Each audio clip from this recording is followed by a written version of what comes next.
दर्शकों, एक ऐसा व्यक्ति जो बचपन से ही आध्यात्मिक मार्ग में अधिक रुचि रखता था। ये व्यक्ति बालाजी यानी कि श्री हनुमान जी को अपना इष्ट देव मानकर उनकी पूजा पाठ किया करता था और यहाँ तक कि इस व्यक्ति का पूरा परिवार भी बालाजी को ही अपना इष्ट देव माना करते थे। बड़े होने पर ये व्यक्ति एक मंदिर का पुजारी बन गया और लगभग 30 सालों तक लोगों के घर जाकर पूजा अनुष्ठान किया करता था और उसी के साथ ही मंदिर में कर्मकांड करना प्रतिदिन का कार्य था। ये व्यक्ति इतने बड़े मंदिर का पुजारी था, परंतु फिर इस व्यक्ति के जीवन में ऐसी कौन सी घटना घटित हुई जिससे इस व्यक्ति का पूरा जीवन ही बदल गया। जी हाँ दर्शकों, आइए जानते हैं आखिर क्यों इतने बड़े मंदिर का पुजारी होने के बावजूद भी ये व्यक्ति क्यों संत रामपाल जी की शरण में आया। आइए जानते हैं। मंदिर में पुजारी थी, मंदिर की भक्ति करते थे जी, हनुमान जी की। हनुमान जी हमारे इष्ट था, हनुमान जी का ही हमारा गुरु धारण किया हुए थे। हमारा जो परिवार है वो हनुमान जी से ही संबंधित रखता है और उन्हीं की जोत बत्ती, उन्हीं की आराधना पूजा करता है। सर, किस तरह से आपने किस प्रकार से पूजाएं की है, आप हमें बताना चाहेंगे? हमने जी मंदिर में रह कर के जैसे 42 दिनों के व्रत किए, हवन यज्ञ किए, मतलब जैसे ग्रहण कोई जाता है तो उसमें हवन यज्ञ किया। मतलब कोई भी ऐसा त्यौहार नहीं था जो खाली चला जावे। और उसमें हम पैसा कमाने के इच्छुक नहीं थे, सिर्फ हम इच्छुक इस बात के थे भी ये विषय क्या है, हमने किस धारा में जाना है, हमारा मोक्ष कैसे होगा, जन्म मरण से कैसे छूटेंगे, हमारा जो पुण्य है कहाँ लग बढ़ता जाएगा और उस पुण्य से हमारा आगे जा कर के भगवान के खाते में जाएगा या नहीं जाएगा, ये तो हमारे को नहीं पता था कहाँ जाएगा। पर इतना ज़रूर था कि भी हनुमान जी हमारा खाता आगे जा कर के देंगे और फिर हमारा कल्याण हो जाएगा। इस धारा से हम बहते गए और चलते गए और हमने खूब मतलब मंदिर में अपने शरीर को इतना सुखा दिया कि अगर इसके अंदर 2 गिलास भी जल डालें तो वो भी वापिस आ जाता था और वो अंदर नहीं जाता था। अंदर की जो फैक्ट्रियां थी नीचे की वो बिल्कुल काम करना हट गई थी और भूख प्यास बिल्कुल मतलब अपनी जगह ठहर गई थी, बहुत ही कम हो गई थी। हाँ जी, और बहुत ही कम, मतलब जैसे एकादशी आ गई उसका व्रत कर लो, मतलब व्रत हमने इतने किए कि महीना में ना 20 दिन या 15 दिन तो हमारे व्रत में चले जाते थे। संत रामपाल जी महाराज जी से इसलिए जुड़ गई। हमारे पास एक AP सिंह नाम का जो संत रामपाल जी से का अनुयायी था, उन्होंने हमारे को ये ज्ञान दिया भी ज्ञान ये है, आप किससे जुड़े हुए हो? पहले उन्होंने पूछा, मैंने कहा हनुमान जी से, हनुमान जी हमारा इष्ट है और उनसे जुड़े हुए हैं। वो कहने लगे भी ये जो देवी देवता है ये जन्म मरण में है। मैंने कहा अभी उनसे, हाँ जन्म मरण में है, पर मैंने कहा ये आगे हमारा जो काम है परमात्मा से कर देंगे क्योंकि इनकी पहुँच वहाँ लग है, हमने ये मान रखा था और वो अपना काम हो जाएगा। वो कहने लगे नहीं कर सकते। मैंने कहा क्यों नहीं कर सकते? तो कहने लगे आप पढ़ लो। उन्होंने मेरे को 2 बुक दी, गहरी नज़र गीता थी उनके पास और एक थी आध्यात्मिक ज्ञान गंगा और एक मोटी पुस्तक थी भक्ति के सौदागर का संदेश। उस पुस्तक से मैंने 2 दिन में सारा स्ट्रेचर उनका पढ़ दिया, 2 ही दिन में। तो 2 दिन में पढ़ने के बाद मैंने उनको कहा भी आप ये अपनी बुक ले लो, मैंने पढ़ दी। मैंने कहा जो ये ज्ञान है, मैंने कहा ये तो किसी ऐसे संत का है जो तत्वदर्शी संत है। मैंने कहा अगर वो संत होया फिर तो ठीक है, अगर वो संत नहीं होया, उसको ये ज्ञान कहीं से मिल गया तो वो तो दुनिया को लूट करके खा जाएगा। मैंने कहा छोड़ेगा नहीं किसी कीमत पे भी, क्यों? मैंने कहा ये ज्ञान लीट एंड क्लीन है और फाइनल है, क्योंकि इससे पहले के ज्ञान में तो हम सुलझे हुए हैं पर इस ज्ञान में हम उलझे हुए हैं। ये निर्णय इसलिए किया, हम जब कथा करते थे उसमें जैसे देवी पुराण में आता है आविर्भाव और तिरोभाव, तो उसमें हम क्या करते थे, एक अटकल लगाते थे। अटकल लगाने से सामने कथावाचक जो सुनते थे उनको किसी को पता नहीं लगता था भाई पंडित जी क्या कह रहे हैं, क्या नहीं कह रहे हैं और किस प्रकार से आगे जा रहे हैं डायरेक्शन को लेकर के। तो उसमें एक हेरा फेरी होती थी। अगर हम वहाँ सच बोलें तो मंदिर से बाहर निकलना पड़ता है, अगर हम सच न बोलें तो हम पाप के भागी भी वहाँ, क्योंकि हमारे को खुद ही ज्ञान नहीं भी आविर्भाव क्या है, तिरोभाव क्या है, ब्रह्मा विष्णु महेश के बारे में ये बात होती थी वहाँ। तो अगर हम कहें ब्रह्मा विष्णु महेश का वहाँ जन्म और मृत्यु है तो उसमें एक प्रेशर बनता है कि ब्रह्मा विष्णु महेश का अगर जन्म मरण है तो आप पूजा किसकी कर रहे हो, तो आप किसके ऊपर ठहरे हो और क्या कर रहे हो ये। तो उसमें तो उसी टाइम फैसला हो जाता है, गेट आउट फ्रॉम हेयर। हाँ, तो हमने भगवान के बारे में ज्ञान नहीं था बिल्कुल, हमने तो देवी देवताओं के 70 तक ज्ञान था और जो दूसरों का लिखा हुआ था वो भी, और जो पुराणों के अनुसार हम कथा करते थे, जहाँ भी ये तत्व ज्ञान की बात आती थी वहाँ से अटकल लगा करके हम आगे चले जाते थे और माई या कथा सुनने वाला खुश हो जाता था। हमारी तो इतनी ही पहुँच थी। सर एक बात बताइए, जैसे कि आप पुजारी थे सर, श्रद्धालुओं के मन में ये रहता था कि ब्रह्मा विष्णु महेश भगवान है, लेकिन आपको पता था कि देवी पुराण में लिखा हुआ है कि इनका जन्म और मृत्यु होता है, तो आपके मन में ये सवाल तो जरूर था कि ब्रह्मा विष्णु महेश से भी ऊपर कोई भक्ति है। तो क्या संत रामपाल जी महाराज जी की किताबें जो आपने पढ़ी, उनका लिटरेचर जो आपने पढ़ा, तो आपको क्या उन सवालों का जवाब मिला जिनको जानने के लिए आप भी उत्सुक थे? हाँ जी, उनके जवाब हमारे को मिले। जो हम संत रामपाल जी से ने हमारी जो ज्ञान की भूख थी वो बिल्कुल बिल्कुल ऐसे बिठा दी कि आपको और ज्ञान की ज़रूरत नहीं है और ये ज्ञान फाइनल है। अगर और किसी के पास कोई ज्ञान हो ऐसा तो गुरुजी हमारे कह रहे हैं कि भी मैं भी वहीं चल पड़ूंगा उस ज्ञान के पास और हम सारे चल पड़ेंगे। लेकिन मेरे को पता था भी जो अब ये ज्ञान है ये लीट एंड क्लीन है और फाइनल है, क्योंकि मैंने जो जहाँ जहाँ जिस तथ्य को लेकर के मैं अटके हुआ था इस पे तो हमारे को हनुमान जी ने मेरे को बताया था भी आप पिछले जन्म के जो ऋषि मुनि तपस्वी थे बड़े ज़बरदस्त थे, लेकिन मैंने उन्होंने कहा भी आप गिर गए वहाँ। मैंने कहा भी चलो सुरा सुंदरी में कहीं फंस गए होंगे, ऋषि मुनियों को तो ये गिरे यहाँ आकर के, पर उन्होंने कहा नहीं वहाँ नहीं गिरे आप। तो मैंने कहा कैसे गिरे? कहा आप गुरु वाले सत्र से गिरे हो, क्योंकि गुरु वाले सत्र का फिर मैंने को पता लग गया जब लग हम गुरु को पूर्ण परमात्मा नहीं समझेंगे तब लग हम पार नहीं होंगे। ये हमारा फॉल्ट था, उसमें पिछली जन्म की भक्ति का फॉल्ट तब समझ में आया भी ये फॉल्ट लेकर के हम यहीं के यहीं धक्के खा रहे हैं।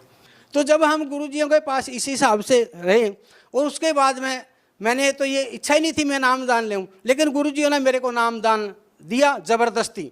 ज़बरदस्ती का मतलब है यानी कि अंदर से अपने आप, मेरे को पता ही नहीं लगा मैंने ये कर लिया। और मैंने तो मेरी भी चीज़ के हिसाब से नामदान लेना था, ये उन्होंने बताया था। नहीं हमारे इससे कोई संबंध नहीं है। बीमारी को तो मैं इस प्रकार से समझता हूँ कि चलती रहती हैं कुछ ना कुछ बीमारी आदमी के साथ, क्योंकि जब शरीर बना है उसमें कोई ना कोई फैक्ट्री काम करना हट जाती है, कोई खास विषय नहीं है। लेकिन मेरा एक खास विषय था भी ये ओरिजिनल सच क्या है, परमात्मा के विधान क्या है, परमात्मा किस प्रकार से पाया जाता है, ज्ञान का अंत क्या है। हमारा एक बहुत ज़बरदस्त अनुभव रहा है और उस अनुभव को लेकर के ना आप भी, हमारे पास एक लड़का था जिसका नाम है रामू, हिसार में जो काम करता है, उसने इस भक्ति को किया है आन उपासना को, जिसके उसको बोलते हैं भाई या तो मैं मर जाऊंगा या देवता मेरे सामने हो जाए और मैं भूखा मर जाऊंगा, जिसको अड़ियल साधना कहते हैं। तो उस अड़ियल साधना को लेकर के उन्होंने किया है। उनका एक जब बैठ जाते थे तो 1 सेकंड में जो फेस था हनुमान जी का बन जाता था, जैसे हनुमान जी का मतलब ऐसे फुल्ला फेस है वो बन जाता था। फिर उसके बाद में उसी सेकंड के बाद विष्णु जी का, उसी सेकंड के बाद ब्रह्मा जी का, उसी सेकंड के बाद देवी का, बाली, नल, नील, अंगद, सुग्रीव, मतलब फेस बदलते जाते थे। जैसे हम फिर गुरुजियों ने जो समझाया वो बिल्कुल पूरा सच है भी। जैसे हम रिमोट से टीवी को चलाते हैं और चैनल बदल जाते हैं, वहाँ चैनल फेस के बदलते थे। तो फेस के बदलने से फिर हम जब दुख फिर भी कहीं ना कहीं जीव का वहीं खड़ा, उससे पता लगता था भी चैनल तो खुल गए देवी देवताओं के, यानी कि फेस सिद्धि आपको मिल गई, लेकिन दुखों की धारा में कोई परिवर्तन नहीं है वहाँ। चाहे आपका शरीर गल रहा है चाहे नहीं गल रहा है, भूख लग रही है या नहीं लग रही है, वहाँ कोई परिवर्तन नहीं होता था उस साइड में। इस साइड में परिवर्तन होता था भी आप रिद्धि सिद्धि में यहाँ से यहाँ आ गए, यहाँ से यहाँ आ गए, यानी कि आपका रिद्धि सिद्धि का जो सतर था वो बढ़ता जाता था। रिद्धि सिद्धि तो एक ऐसे है, अगर आपने समाज को अपने पीछे लगाना है, पैसा खींचना है, अगर अपना मतलब कुल नाश करना है तो उस रिद्धि सिद्धि के जकड़ में आप रहिए। और आप जब आपका बैंक बैलेंस खत्म हो जाएगा तो आपका सब कुछ ड्रॉप हो जाएगा। जैसे एक तांत्रिक है, तांत्रिक का ऐसे सत्यानाश नहीं होता, उसका तीसरी पीढ़ी में जाकर के सत्यानाश हो जाता है। मैं आपको 50 उदाहरण ऐसे दूं जो तीसरी पीढ़ी में बिल्कुल ड्रॉप हैं। जैसे मंदिर का पुजारी है, मंदिर का पुजारी तीसरी पीढ़ी के बाद चल ही नहीं सकता, क्योंकि वहाँ पर लिखा है, जैसे विषम पिता में कहते हैं भाई पतित आदमी का दान नहीं खाना चाहिए। अब हमने दान के बारे में पता लगा भाई पतित आदमी का दान नहीं खाना चाहिए, इसका मतलब क्या होया भी दान कोई भी है, दान खाने से हमारी जो औलाद आगे पैदा हुई है वो उस दान से हुई है। और वो दान कैसा है, उस दान के पीछे क्या क्या इच्छाएं जुड़ी हुई हैं, वो सब हमारी औलाद को भुगतना पड़ता है। अगर हम चोरी से अनाज पैदा किया या चोरी करके बच्चों को पाला, हमारे बच्चे तो चोर होंगे, क्योंकि वो चीज़ हमारे लिक्विड में भी आ जाती है, और जब लिक्विड में आ जाती है अंकुर तो वैसे ही फलीभूत होगा। हाँ, संत रामपाल जी पहले भी परमात्मा थे, अभी भी परमात्मा है, पर उसमें जब हमारे ग्रंथों में लिखा हुआ है उसके ऊपर आइए बिल्कुल सीधा, भी संत की करनी बल नहीं देखना चाहिए, उसकी कथनी में देखो, उसकी अगर कथनी को देख करके आप आगे चले जाओगे। अगर उसके साथ क्या होता है संत के साथ, संत तो समय समय पे आते हैं, ये तो है नहीं भी संतों की कोई लाइन लग रही है, दो संत पृथ्वी पे टिक नहीं सकते कभी भी, क्योंकि संतों की पंक्ति नहीं होती, हीरों की बोरी नहीं होती, और जो हंस हैं उनकी डार नहीं होती, और सिंह जो शेर हैं उनके लेड़े नहीं होते, बड़े बड़े झुंड नहीं होते। तो दो संत जब पृथ्वी पे ठहर नहीं सकते, एक ही संत ठहरता है, तो एक संत एक साइड और सारा समाज एक साइड, तो उस संत के साथ उसकी कथनी क्या है बस इसको देखो, उसकी करनी बल ना देखो, क्योंकि उसकी करनी में हमेशा 2-3 निशाने होते हैं, एक निशाने से वो 2-3 तीर मारता है और उसका बाद में पता लगता है। जैसे गुरु नानक जी ने कहा था बसे रहो, और उनको जिन्होंने सेवा करी उजड़ जाओ, इसका मतलब गुरु किसी ने भी नहीं पता लगा, पर गुरु नानक जी ने खुद उस बात को खोला भी अच्छा बीज सारे को डाल दो, माड़े बीज को टिका रहने दो। तो वही संत रामपाल जी जब इस पोल पट्टी को खोलेंगे फिर हमारे समझ में आएगी, उससे पहले हमारे समझ में नहीं आएगी। अगर भगवान की बात हमारे समझ में आ गई तो हम भी नहीं फिर भगवान हो गए, हम मानव कहाँ रहे फिर। हाँ, हमारे को उन जिन समस्याओं को लेकर के समाज आज जूझ रहा है और जिनको सहन कर रहा है, और जिसमें उनके घर भी बर्बाद होते जा रहे हैं, उनको खुद पता है हमारा घर बर्बाद एक भूत ने कर दिया, या एक देवी देवता ने कर दिया, या किसी ने भी कर दिया, या टूणा टप्पे के चक्कर में है। आज सबसे बड़ी तो बीमारी ये देखो, हम तो कहते हैं मेरा ये धर्म है, धर्म नहीं है उसका, ये झूठ बोलता है वो। उसको देखो, उसके आगे देखो, उसने 5-7 मिर्च टांग रखी है, ऊपर नींबू टांग रखा है, उसका धर्म तो है ही नहीं कोई। धर्म कहाँ है, वो तो टूणे टप्पियाँ वाला है। और जब टूणे टप्पे वहाँ हम घुस जाते हैं, हमारे पास ये हर बीमारी से, हर किसी से, हर हवा से, हर देवी देवता से, हर पितर से, हर भूत प्रेत से जूझना पड़ेगा आपको, क्योंकि उन सभी का समाधान एक ही है। अगर आप संत रामपाल जी से महाराज से जुड़ोगे, लेकिन जुड़ने के लिए भी मैं पहले कहता हूँ भी पहले ज्ञान को समझो। अगर ज्ञान नहीं समझा, वहाँ जुड़ गए, फिर भाग गए 2 महीना, कोई फायदा नहीं। उससे पहले निर्णय लो भी ज्ञान क्या है, बात क्या है, किसमें किसकी पोस्ट में कितना दम है, उसमें पहले ही लिख गया भी देवी देवताओं के में इतना दम है, पितरों में इतना दम है, भूत प्रेत पिशाच में इतना दम है, काल में इतना दम है, धर्मराज में इतना दम है, परमात्मा में इतना दम है। तो गुरु में कितना दम है पहले ये देख लो, गुरु में कितना दम है। अगर गुरु में दम नहीं है तो वहाँ जाओगे क्या लेने, तो जा करके भी अगर प्यासे आ गए तो गए क्या लेने। आप तो मतलब ट्रेन में मलमूत्र फैलाने के लिए गए थे। फिर अगर संत रामपाल जी में आपको दम नहीं लगता है, उनको तोड़ लो। पहले आप जाओ, संत रामपाल जी से जुड़ोगे, वहाँ जाकर के कम से कम भी आपकी जो भूत प्रेत पिशाच की छाया है, जो घर में आपके अनबन हो रहा है, आग लगती है, ईंट पत्थर पड़ते हैं, आपके कपड़े सड़ते हैं, आपका टट्टी पेशाब बीच में निकलता है और आप उसको रोक नहीं पा रहे हो किसी कीमत पे भी, वो चीज़ पहले दिन ही ख़त्म हो जाएंगी, ये गारंटी है। मेरा अनुभव ये है, जब हमारे परिवार में मिसिज का गला बिल्कुल दाबिया जाता था, मुंह दाबिया जाता था, और छोटे बच्चे थे मेरे, तंग हो जाते थे, उस बात को लेकर के रोते भी थे, क्योंकि अगर मंदिर के पुजारी के बच्चे रोएं और वो बात बाहर जाए, ये पितरों के कारण, भूत प्रेतों के कारण। और उसमें ये था, जो भूत प्रेत थे या पितर था, उसका मेरे को पता भी था, लेकिन उसका इलाज मेरे से हो ही नहीं पा रहा था। संत रामपाल जी महाराज उन चीज़ों को बिल्कुल जाते ही कांटा मार देते हैं।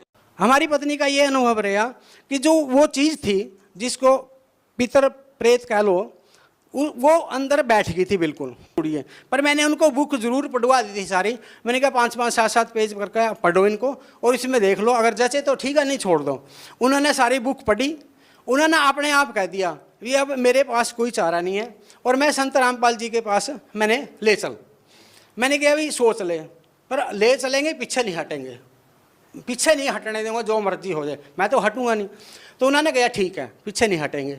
तो उसके बाद में हम जब घर से चले तो हमारी मिसिज का एक एक बूंद पेशाब की, मतलब उनको चलने ही नहीं दिया, एक कदम भी चलने नहीं दिया। उसके बाद में फिर हम धक्का कर करके मतलब हम जैसे तैसे पहुंच गए। ट्रेन में बैठने के बाद में बाथरूम में ही रही, बाथरूम से बाहर ही नहीं आई।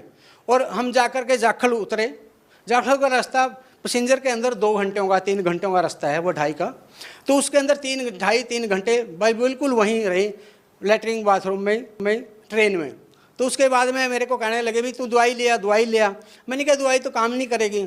चलो फिर भी एक बंदा वहाँ से जखड़ से कहने लगा नहीं, वो भी शर्मा जी था, वो हमारी मिसिज को वैसे जानता भी था थोड़ा, मतलब शर्मा होने के नाते। वो कहने लगे नहीं यहाँ से निकल करके दवाई लिया। हम 40 रुपए की दवाई ले। मेरे को पता था भी दवाई ने काम नहीं करना, ये कोई और बात है, दवाई तो बहुत दूर की बात है इस चक्रव्यूह में। तो उन्होंने दवाई दी भी। तो उसके बाद में हम जब बरवाड़ा पहुँचे, अगली जब ट्रेन में बैठे फिर भी हम बाथरूम में रहे, यानी कि मतलब बरवाड़ा तक कर हम बाथरूम में पहुँच गए। और मतलब अंदर से मैं बहुत ही कल्पया इस बात के लिए भी, इतनी साधना करके इतना कुछ करा कर इतना बड़ा इस बात का चक्रव्यूह है जो हमारे को टेंशन में और दबोच रहा है। तो उसके बाद में जब बरवाड़ा गए वहाँ जाकर के मिसिज ने चाय पी, क्योंकि हमारी मिसिज ना चाय की बड़ी इच्छुक है, मतलब जो 4 बारी दे देते 4 बारी 6 बारी भी पी लेती है। वह कहने लगी बड़ी स्वाद है। मैंने कहा और पी ले भाई, क्योंकि गुरु जी के वहाँ ना चाय बहुत ज़्यादा स्वाद होती है वैसे। तो उन्होंने चाय पी। मैंने कहा ठीक है। जब गुरु जी ने आशीर्वाद दिया तो गुरु जी वहाँ से 5-7 कदम मतलब 4 कदम आगे चले गए। गुरु जी फिर दोबारा वापस आए। गुरु जी ने सिर पे हाथ रखा। सिर पे हाथ रखने के बाद में तो मतलब 2-3 मिनट के बाद मिसिज बाथरूम में गई। बाथरूम में निकल जाने के बाद में उनको वहाँ पता लगा, अपने आप बताया उन्होंने भी इतनी बड़ी कोई चीज़ निकल करके भागी है। और मेरे को पता था वो चीज़ क्या भागी है। वो एक छोटा बच्चा था, कोई 6 या 7 साल का, जो डेथ हुई थी। वो अंदर उसने जगह बना रखी थी सूक्ष्म रूप से, छोटे रूप से, और वो मतलब योनि के रास्ते बाहर निकली है। और निकली पहले जब गुरु जी ने आशीर्वाद, उसके बाद में मिसिज वहाँ रही, खाना भी खाया, सब कुछ होया। कोई मतलब वो बिल्कुल फ्रेश हो गए, यानी कि उनको कोई भी तकलीफ नहीं है, 0 तकलीफ है। उसके बाद हम नरवाना से, और रेलवे जो स्टेशन है जो फाटक लगता है, वहाँ से लेकर के कम से कम वो 1.5 किलोमीटर के आसपास है। और वो पैदल बिल्कुल घोड़े की तरह गई।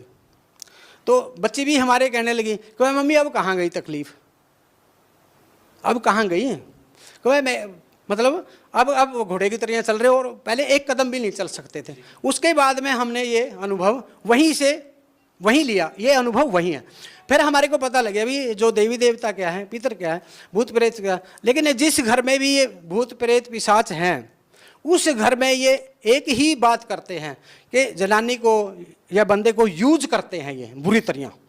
और इस अनुभव को लेकर के मैं सबको, किसी के तो ये उखड़े हुए हैं, किसी के दबे हुए हैं। भूत प्रेत पिशाच का साया है पूरे वर्ल्ड में। अगर कोई कहीं नहीं मेरे ऊपर नहीं है, उसके पुण्य कर्म है थोड़े से, इस करके वो ऐसे बोलता है। सर जी आपने जो मुलाकात की बात करी है, आपको यकीन भी नहीं होगा कि वो अनुभव मैं बताता हूँ। जब हम 10-12 साल के थे, तब से गुरुजी हमारे को ना सफ़ेद कपड़ों में देखते थे, और वो बड़े ऊंचे होते थे, मतलब आम आदमी से बड़ा कद होता था। हम उसमें ये अनुभव लगाते थे भाई हनुमान जी ने हमारे को ना सफ़ेद कपड़ों में दर्शन दिए, क्योंकि हम सब कुछ हनुमान जी के ऊपर डालते थे। हनुमान जी ही हमारे सब कुछ है। तो हम सोचते थे ये हनुमान जी ने ब्राह्मण का रूप धारण करके और सफ़ेद कपड़ों में, सफ़ेद कमीज पजामा में हमारे को दर्शन दिए हैं।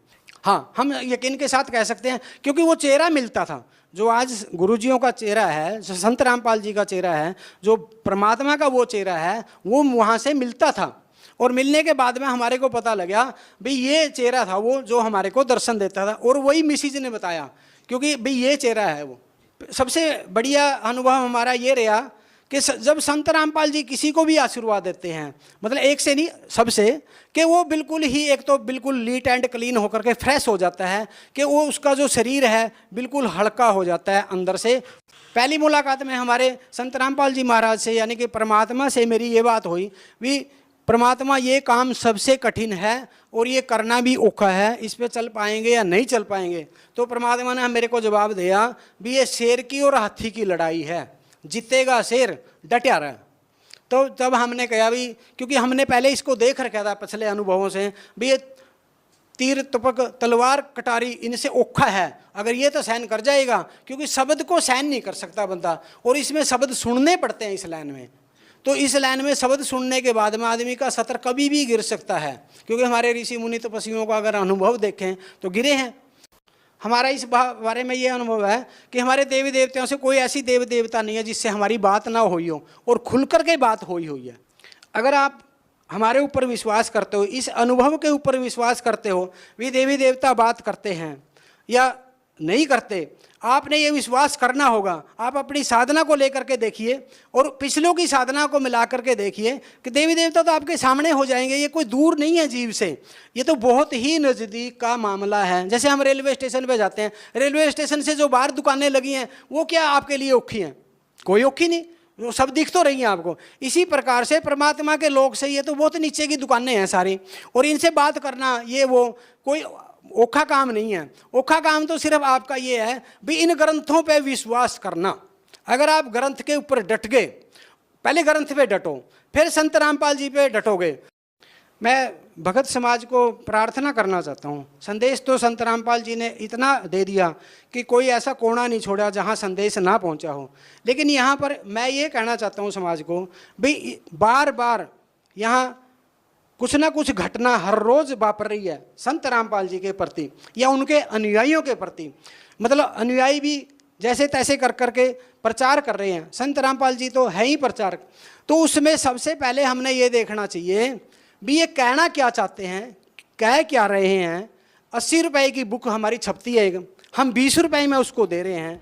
उसमें कोई एक ऐसा शब्द देखो जो संत रामपाल जी ने अपने पल्ले से लिख दिया हो, वो निकाल लो कमी। तो हमारा ग्रंथ को अच्छी तरह से पढ़ करके और फिर संत रामपाल जी से जुड़ो या किसी से भी जुड़ो, लेकिन उसको बिल्कुल तोड़ लो। आप नीट एंड क्लीन हो जो, और नीट एंड क्लीन होते ही आपको जो सुख की लहर है वो उसी टाइम दौड़ जाएगी कनेक्शन होने से। क्योंकि जैसे स्विच ऑन ऑफ करो, लाइट आ गई चली गई।